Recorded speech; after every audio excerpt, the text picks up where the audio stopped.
Carl Tamayo, titikman o tatakpan. Ay, dumila. Lo, Titikman! Sabay pa!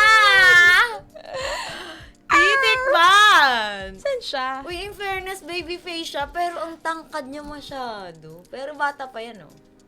Hindi na Ang yan. gwapo. Saan siya?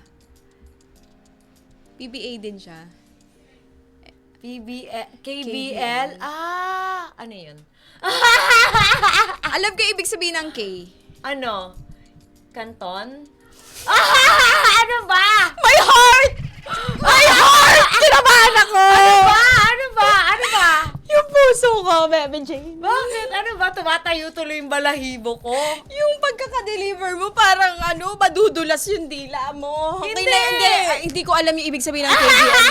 Ako, titikman ko siya. Sige, next natin. Baka may masabi pa tong katabi ko. Manatiling nakatutok sa Abante. Sundan kami sa aming mga social media accounts. At huwag kalimutang mag-subscribe sa aming YouTube channel. At DWAR Abante Radio para sa mga eksklusibong balita.